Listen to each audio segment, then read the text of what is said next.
Mary Edmonia Lewis. Edmonia said she was born in 1854 and that her name was, and I quote, Wildfire, given to her by her mother, a Chippewa Indian. She said she was born in Greenbush, New York, near Albany, but she also said in another account that she was born in Green High, Ohio. One researcher suggests she was born in Newark, New Jersey, in 1844 to middle-class immigrants from the West Indies. In a March 1866 interview published in the London Athenaeum, which is what you're looking at here, Edmonia stated that her father was a free black from the West Indies, and that her mother was, and I quote, a wild Indian born in Albany of copper color, with straight black hair, whom wandered with her people, whose habits she could not forget, end of quote. And she and her brother were, and I quote, brought up in the same wild manner, end of quote. She said her parents died when she was very young, and she was then raised by her mother's tribe, leading a, and I quote, wandering life, fishing, swimming, and making moccasins, end of quote, until she was 12 years old. Researchers have found a man described in an Indian Bureau agent's letter as a colored man named Lewis, as well as a marriage between an Ojibwe Chippewa Indian named Catherine and a free African American named John Mike, who lived on an Indian reservation in what is now Massagana, Ontario, leading them to believe these might be Edmonia's parents. Edmonia had an older brother, Samuel W. Lewis, whom she said his original name was, and I quote, Sunrise. He was 12 years older than her. He went west towards the gold rush. He became wealthy through real estate investments and then became a prominent citizen of Bozeman, Montana. Samuel said he arranged for Edmonia to board with Captain Mills when he went west, and he provided tuition for her to attend a local grammar school in New York. Later, he enrolled her in New York Central College, which is a Baptist abolitionist secondary school in McCrawville, New York at that particular time. In 1859, Samuel arranged for Edmonia to attend Oberlin College Young Ladies Preparatory Department, founded by abolitionists in 1835. Oberlin College was the first in the nation to admit women, African Americans, and Indians. Let's get a little history on this whole Oberlin College. In October 1859, after Edmonia arrived at Oberlin, John Brown and his small band seized Harper's Ferry's arsenal, hoping to set off a slave revolt. Brown's father actually founded Oberlin, and 2 Oberlin African-American men were with Brown at that time. Sunshine and the country at peace. I, John Brown, am now quite certain that the crimes of this guilty land can never be purged away but with blood.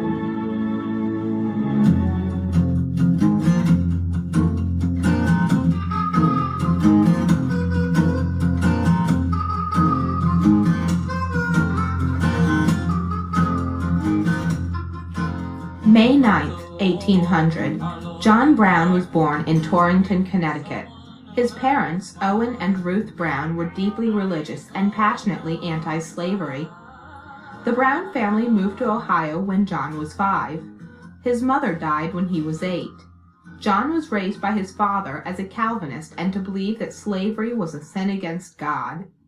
Slavery in the early 1800s was an important part of the American economy, and most Americans were not concerned with the rights of the enslaved. Brown had certainly told many people over his lifetime that at the age of 12 he became a committed abolitionist when he witnessed the beating of a young black man his own age who had been enslaved, and never hesitated to share that story with others throughout his lifetime.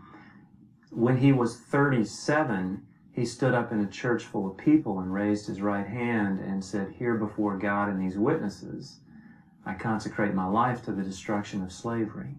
For a short time, Brown lived in Springfield, Massachusetts. During this time, he met and became friends with a former slave named Frederick Douglass. In 1848, Brown moved to North Elba in upstate New York. He lived and worked in a racially integrated society. He took a stand on racial integration, on slavery. There were a lot of highly motivated, well-intended people in those days who opposed slavery. William Lloyd Garrison, Abraham Lincoln, Wendell Phillips, Lydia Maria Child. One could go on of the people who disliked slavery and who took their own kind of stand. John Brown, however, was different because he was one of the only whites of that period who was completely untouched by the prevalent racism of his day, and he took a stand on the issue of race. The Kansas-Nebraska Act of 1854 placed the decision of slavery with the people of the settling territories. Settlers on both sides converged in Kansas with the hopes of influencing the decision on slavery. This included 5 of John Brown's sons. Brown wrote to them to find out what they needed. They responded, "Guns." John Brown went to Kansas to help his sons. Brown selected and killed 5 men who had threatened him and other Free Staters. These murders by Brown and his men were retaliatory acts that came after the sack of Lawrence, the Free State capital, and also as a result of the beating of Senator Charles Sumner, almost killed on the floor of the U.S. Senate. It wasn't just that John Brown thought it might be a good idea to use violence. He had reasoned that after the Dred Scott case, which took citizenship away from black folks and also said that a black man has no rights, that a white man needs respect, he realized there was no legislative cure, there was no judicial cure, so there was no legal way to end or even limit slavery, because all the compromises that had been made between this is going to be a free state and this is going to be a slave state meant nothing. If you could take a slave into a free state, he'd still be a slave. What does it mean to have a free state? It means nothing. In 1856, Brown defended Osawatomie, Kansas against the pro-slavers. To some, he had become a hero. To others, he was an outlaw. In 1857, John Brown was introduced to a group of New England abolitionists. They eventually became known as the Secret Six. They would aid him in his future plans. John Brown helped free some slaves in Missouri in 1858. He took them to safety in Canada, where in May of that year, he wrote a provisional constitution. The purpose of the Constitution was to provide equal rights to all humans until slavery was abolished. Brown met multiple times with Frederick Douglass to discuss his developing plans to raid the federal arsenal at Harper's Ferry, Virginia. Brown begged Douglass to come with him. He thought he would be essential to help organize and attract enslaved people who might join them. He said, "Douglass, when the bees begin to swarm, I want you to help me hide them." And again, Douglass refused to come. John Brown rented a farm in nearby Maryland, where he secretly gathered arms and 21 supporters for his raid. On October 16, 1859, Brown attacked the armory at Harper's Ferry. He had planned to seize the arsenal and retreat to the mountains with his army of men. He was certain that local slaves would rise up and join him. His plan was to shepherd the weaker of the slaves to freedom in the north, and to enlist the stronger, willing slaves in guerrilla warfare against the slave-holding communities, where more would be freed to escape or fight. The details of what happened during the raid and why John Brown failed to succeed in his mission are the subject of never-ending debate. Some say that he did not receive the support that he expected. Others say that more than 50 local slaves did come to his aid and that there was a successful cover-up of their involvement. What is certain is that John Brown easily overtook the arsenal, but he hesitated when he could have escaped. He treated his prisoners with great care, but there was innocent blood shed during the raid, most notably a freed black man named Hayward Shepherd. The local militia rose to defend the armory, and when word reached Washington, President Buchanan sent Robert E. Lee and the Marines to put an end to the raid. During the event, 17 people were killed, including 2 of Brown's own sons. John Brown was wounded and captured. John Brown was taken to nearby Charlestown to be tried for treason against the state of Virginia and inciting a slave revolt. It was a speedy trial, and massive military support was sent to prevent any attempt to free Brown or any other insurrection. On November 2nd, John Brown was found guilty and sentenced to hang, but during this time, his eloquence became known. His words stand as powerful statements against slavery. John Brown became a symbol for those who wanted to end slavery. The intellectual abolitionists, such as Emerson and Thoreau, took up his cause and used their influence to create a mythic figure for abolition. Both sides made an effort at this point to control public opinion.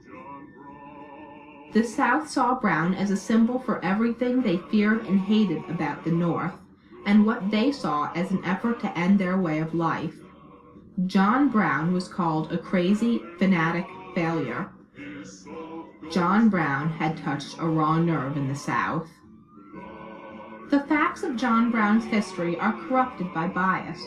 There is an almost endless amount of research on the subject of John Brown. From the beginning, the way one viewed his story was dependent on how one viewed the issue of slavery. One can argue, as John Locke, the English philosopher, did, that slavery, by definition, is a state of war, therefore putting the actions of the enslaved and their supporters under the rules of war. This puts the actions of John Brown under a very different light than if you view him as a fanatic that broke the laws to achieve his goal. No matter how you view John Brown's actions, he clearly took a stand against slavery, not only during the raid on Harper's Ferry and in Kansas, but in the way he led his life. Let's continue.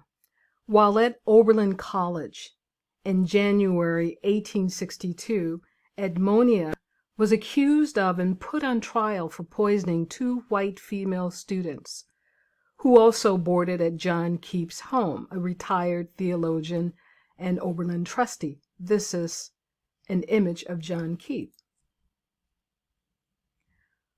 While awaiting trial, Edmonia stepped outside the back door one cold winter night. She was captured, dragged into the field behind the house, brutally and viciously beaten and left for dead. She was found unconscious with multiple bruises, contusions, and exposure to the night air. The hearing was postponed as she was bedridden for weeks. When the trial was finally held, Edmonia had to be helped into the courtroom in the arms of her friends. John Mercer Langston, an Oberlin graduate and the first African American admitted to the Ohio bar, defended Edmonia. He was concerned with the implications of the charges and the potential violent attacks on Black people if the girls died. So, in his investigation of the facts, he discovered that cyanide or Spanish fly poisoning could only be established by analysis of vomits, urine, and feces. After interviewing the doctors of the girls, Langston moved for immediate dismissal because no proof had been provided that cyanide poisoned the girls. Also, there was no evidence or motivation.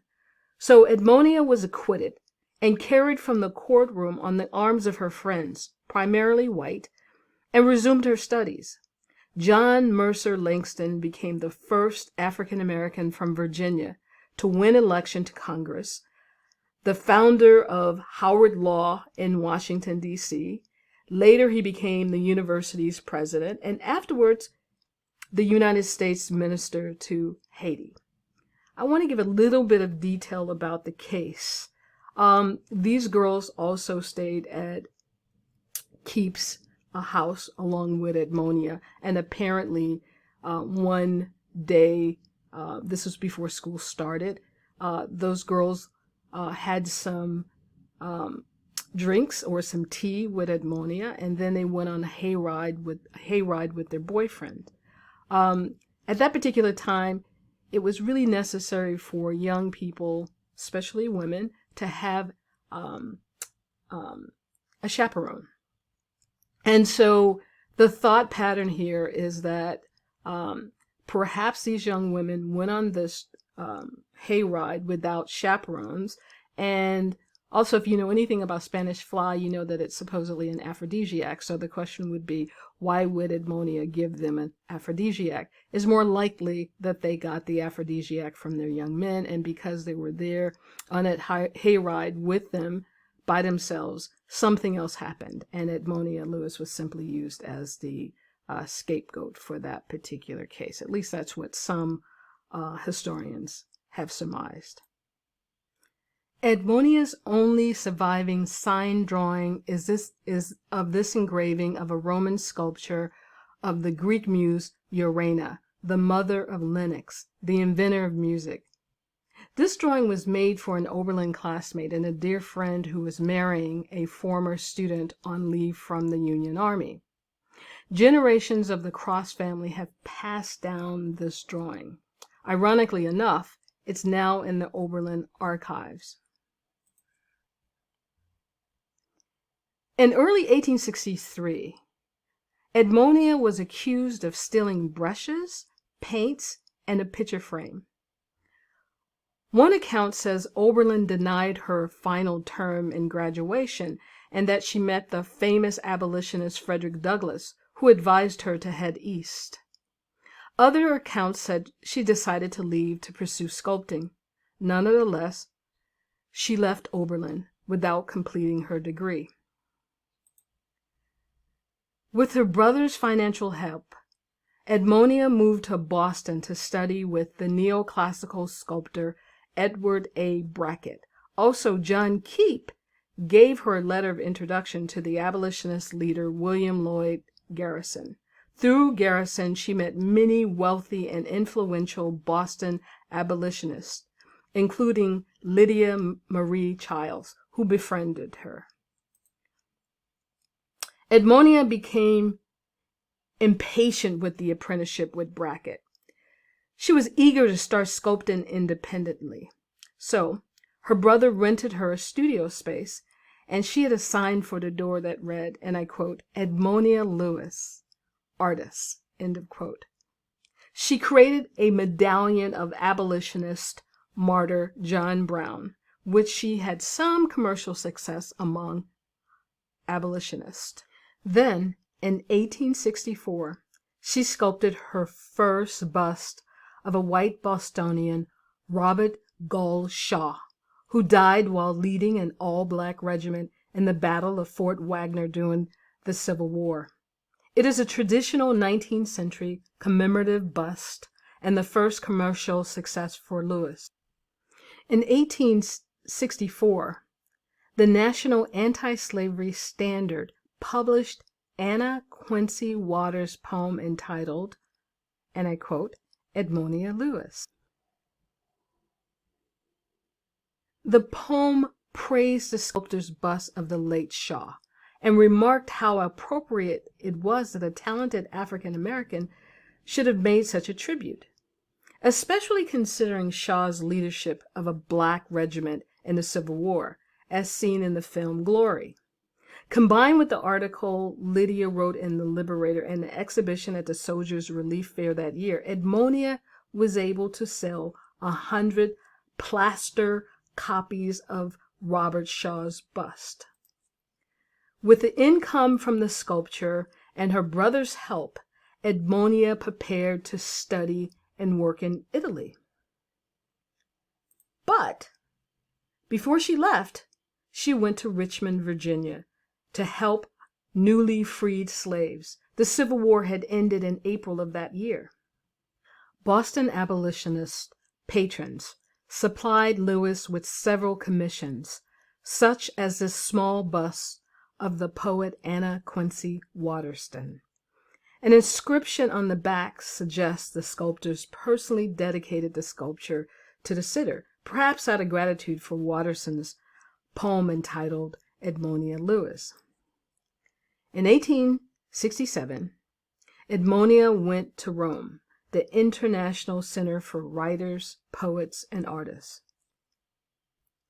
She was welcomed and encouraged by America's most famous sculptor, Hiram Powers, and wealthy American visitors continually toured the artist's studio and purchased or commissioned some artwork. Charlotte Cushman, a well-known actress in this community of artists, this is an image of her, introduced Edmonia to her social gatherings, plus sent her wealthy friends to Edmonia's studio, which had been used by the great Italian sculptor Antonio Canova. Also, many female sculptors lived and worked in Rome at that time. Harriet Hauser, Louisa Lander, Anne Whitney, Margaret Foley, Vinnie Reams, and Emma Stubbins. Edmonia was accepted into this community, which American novelist Henry James called, and I quote, that strange sisterhood. Harriet and Anna took a particular interest in Edmonia's work. Edmonia did all her own carving early in her career to save money and avoid giving credit for her work to local stonecutters. Her contemporaries generally modeled conceptual sculptures and let the Italian artisans carve them in marble. Edmonia created her first emancipation sculpture called The Freedwoman and Her Child, and then she started on the model for the Morning of Liberty, later calling it Forever Free. And what you're looking at is that sculpture called Forever Free. Forever Free is about the end of the Civil War. This life-size sculpture depicts a young African-American couple at the time of emancipation. Edmonia finished Forever Free in 1868 and sent it to a wealthy abolitionist named Samuel Sewall in Boston. Lydia Marie Childs was so upset with her for sculpting it in marble without a commission that eventually she withdrew her support. However, Edmonia was honored the following year when the sculpture was presented to Reverend Leonard Grimes, a leading Black abolitionist. Today, it's in the collection of Howard University College Gallery in Washington, D.C. In the winter of 1866 to 1867, Charlotte Cushman financed Edmonia's marble sculpture, The Wooing of Hiawatha, also called The Old Arrow Maker and His Daughter. It was inspired by Henry Wadsworth Longfellow's famous epic poem published in 1855 called Song of Hiawatha. Hiawatha appears at the wigwam of Minnehaha and offers a deer as a token of marriage. Longfellow's poem had relevance for Lewis because Hiawatha was an Ojibwe Chippewa Indian like her mother. Again, the name of this sculpture is called The Old Arrow Maker from 1872. Charlotte purchased and donated the sculpture to the Boston YMCA, hoping to draw attention to Edmonia's talent. The YMCA did not accept the sculpture until the following December. This sculpture was probably created around the same time as The Old Arrow Maker.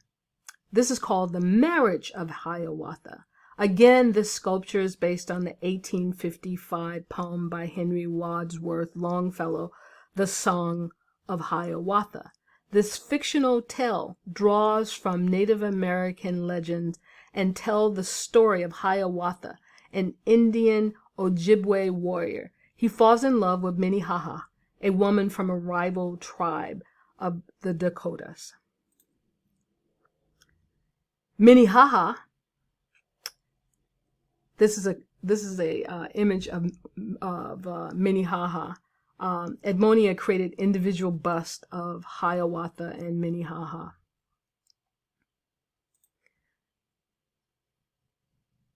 Edmonia admired the poet Henry Longfellow so much that when she learned that Longfellow was visiting Rome, she studied his face on the street. He only said once for her while in Rome during the winter of 1868 to 1869. She then sketched him and sculpted a bust that the poet's family praised.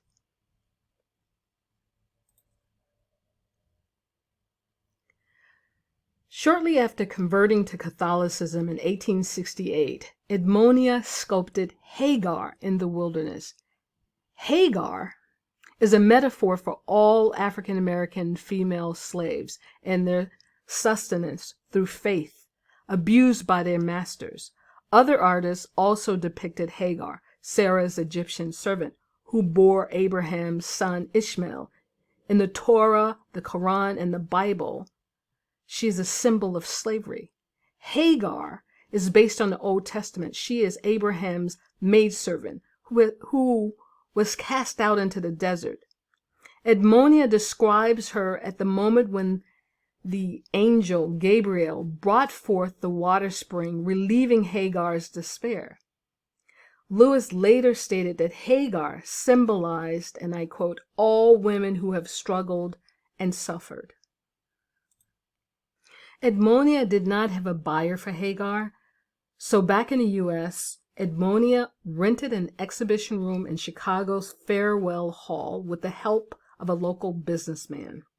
She advertised in the Chicago Tribune, inviting the curious to see the statue for 25 cents, and described herself as, and I quote, the young and gifted colored sculptress from Rome, end of quote. Hundreds viewed the piece, and eventually she sold it for $6,000. And you can imagine that would be probably $600,000 by today's standard. The Friends of San Jose Library purchased this Lincoln bust where it remains today. She also exhibited works in St. Paul, Minnesota the following year. Wealthy Americans constantly toured the artist's studio and often purchased or commissioned some artwork. The name of this piece is called The Young Octavian from 1873. This is the great nephew of Caesar, and this is a copy of a famous Roman bust. The name of this sculpture is called Woman, and this is from 1873. Edmonia's work sold for large sums of money. In 1873, an article in the New Orleans Picayune stated, and I quote, Edmonia Lewis had snared two $50,000 commissions, end of quote. And that would have been a great deal by the standards of that particular day. That's a great deal for standards by today's. This again gives you, this is 1873, so this gives us a little bit more information in terms of how Edmonia's skills have improved since she's left Oberlin.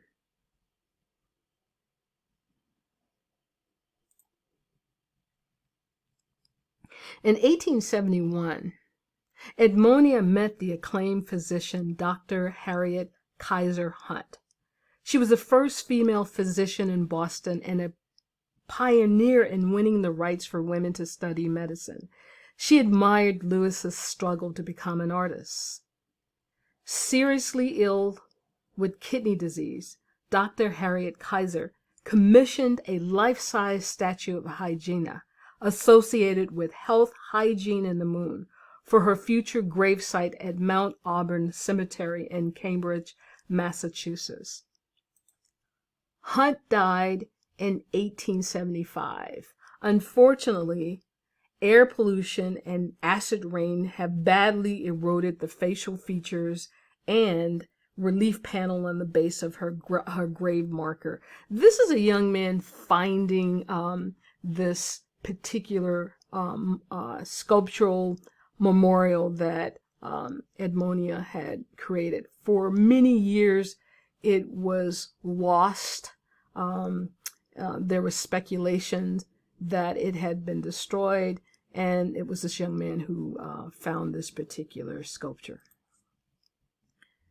In the summer of 1874, Edmonia was the first internationally renowned woman sculptor to exhibit in San Francisco and San Jose, where she won significant praise. She exhibited a bust of Lincoln and the sculpture Asleep, and that's what you're looking at now, is Asleep. She won a gold medal for Asleep. She also won a certificate of excellence for Love Caught in a Trap at the International Exposition of Painting and Sculpture held at the Academy of Arts and Science in Naples.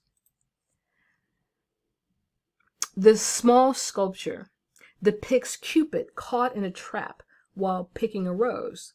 The god is portrayed as a chubby, winged boy with curly, long hair. He carries his classic attribute, the quiver and bow.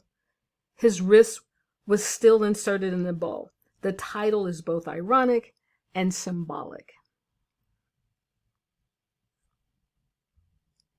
Also at this time, Edmonia exhibited the sculptures Awake, Cupid Caught, and the Marriage of Hiawatha, and many of those pieces sold. When Edmonia returned to Rome, she found her artist friends diligently working on pieces for the Philadelphia Centennial Exposition. Edmonia spent the next year working on what would become her greatest triumph. This piece is called The Death of Cleopatra. It is a striking portrayal of Cleopatra after the asp bit her.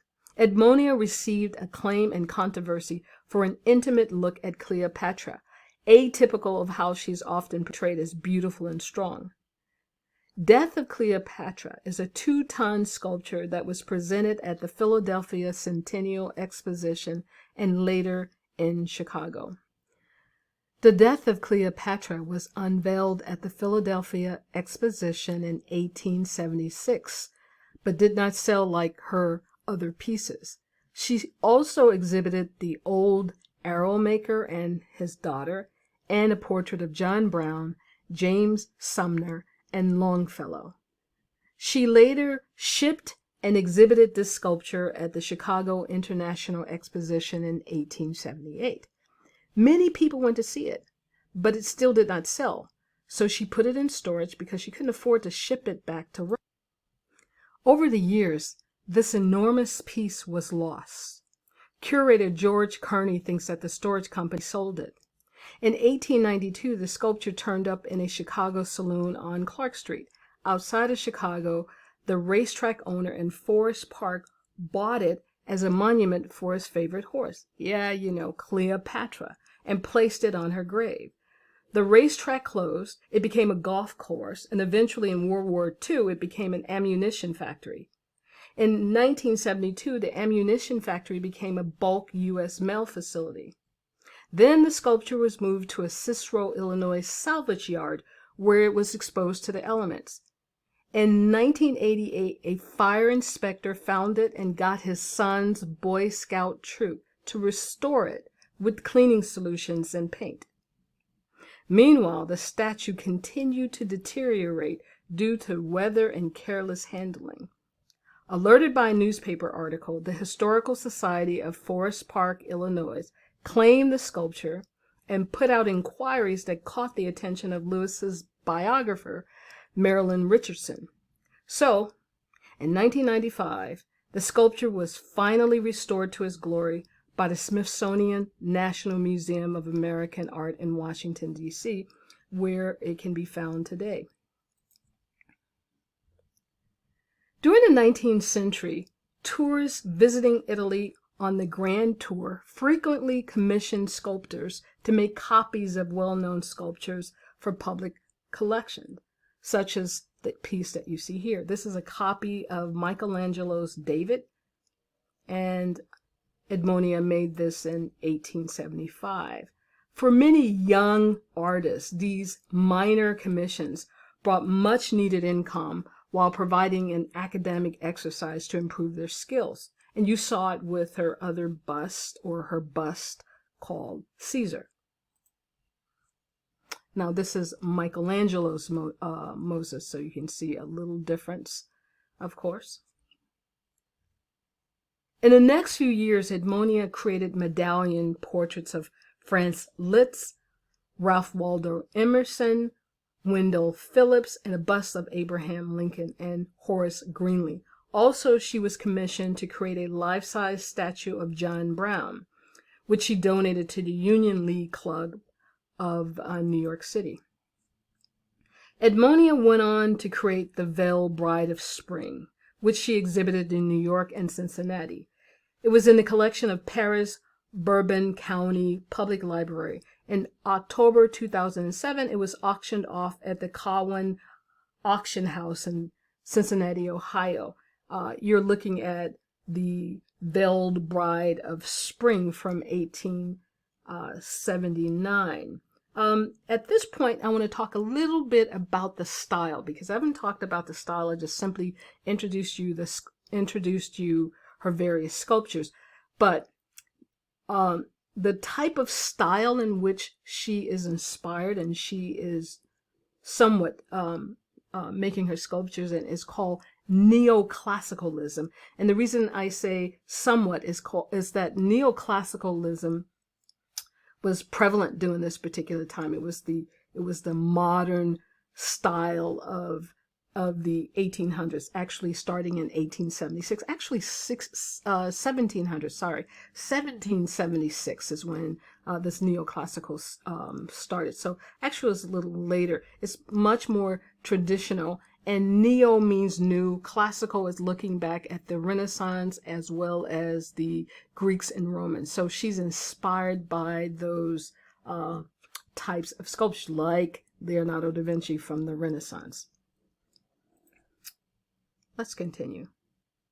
Edmonia also created busts of John Cardinal McCloskey, former President U.S. Ulysses Grant, Bishop Thomas Patrick Roger Foley, and the acclaimed colonial African-American poet Phillis Wheatley. In addition, she created an altarpiece called The Adoration of Magi, an altarpiece combining Asian, Caucasian, African-American cherubs for a church in Baltimore. This is the first multicultural sculpture. Edmonia also created an altarpiece at the Marquis of Butts, purchased for $2,000, and she donated a Madonna sculpture to the St. Francis Xavier Church in Baltimore. Unfortunately, most of her work is lost, and so now you can understand why you saw that image of the young man with the stick by the sculpture called Hygiena, because finding her work at some point became a very popular thing for art historians. In 1887, Frederick Douglass visited her in Rome, and she showed him and his second wife around the city and Naples. He later described her as, and I quote, cheerful, happy, and successful, end of quote. Most of the American artists living in Rome had returned to the U.S. by this time, but Edmonia loved Rome and chose to remain there. In 1893, she exhibited Hiawatha and Phillis Wheatley at the World's Columbian Exposition in Chicago, and then exhibited the bust of Charles Sumner at the Atlanta World's Fair in 1895. From here, the record of Edmonia grows dim. In 1896, she gave her address as in care of U.S. Consul, Paris, France. One account says she visited New York in September of 1898. Some accounts say she remained in Rome and was seen there. A 1909 article in the Rosary magazine described her as, and I quote, aging and still with us, end of quote. Where and when she died is unknown. Her fame and artistic achievement shocked and mortified those who claimed that Negroes lacked the capacity for intelligence and fine art, mainly because Edmonia, as I said before, insisted on standing next to her work in photographs and extensively explaining them. Throughout her life and career, Lewis often said, and I quote, "I don't want you to praise me. Some praise me because I am a colored girl. I don't want that kind of praise. I had rather you would point out my defects, for that will teach me something." End of quote. Edmonia Lewis surpassed exorbitant odds to become the first African American, Native American female sculptor in history to receive international acclaim.